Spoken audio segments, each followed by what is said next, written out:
The Bible's core message, made clear. Welcome to the Bible Point. Are we truly living to exalt God, or are we exalting ourselves in the name of faith? Let us stand together before this question through the story of Saul. In the second year of Saul's reign, his eldest son Jonathan launched a surprise attack on the Philistines. In response, a large Philistine army gathered against Saul's position. Saul waited for Samuel to come and offer the sacrifice before the battle, but even after the promised 7 days had passed, Samuel did not appear. Meanwhile, the people, terrified by the Philistines' powerful chariots and vast army, began to scatter. Growing impatient, Saul ultimately offered the burnt offering and the peace offering himself, sacrifices that were meant to be performed only by a priest. But just as he finished offering the sacrifice, Samuel arrived. He rebuked Saul and warned him that his kingship would not endure. We often find ourselves in similar situations. Even as we wait according to God's will, we are swept up by circumstances and make mistakes at the final moment. We fail to wait to the very end, even though a little more patience would have been enough.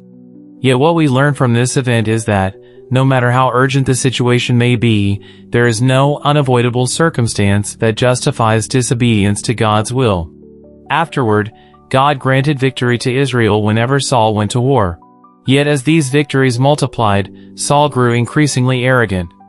God then tested him by commanding him to utterly destroy the Amalekites who had attacked Israel during the Exodus.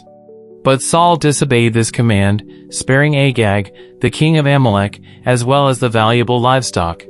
He chose immediate gain over obedience.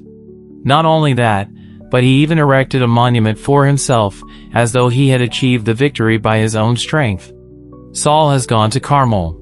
There he has set up a monument in his own honor. Then Samuel rebuked Saul, declaring, "Obedience is better than sacrifice," and foretold the end of his kingship. Yet Saul did not truly repent. Instead, in order to save face before the people, he demanded that Samuel join him in offering the sacrifice. Even the sacrifice to God was used for his own glory. Ultimately, Saul was rejected because the king, who should have exalted God, instead devoted himself to a life of self-exaltation. He sought only the approval and glory of people.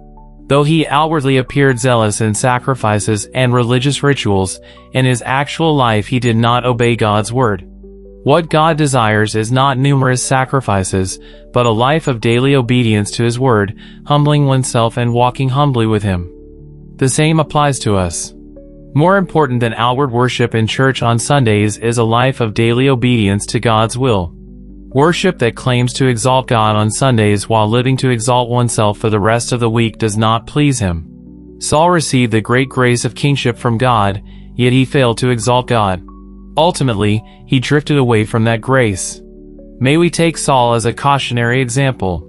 May we live lives that give glory to God, the one who saved us, made us His servants, and bestowed abundant blessings, lives that exalt God alone.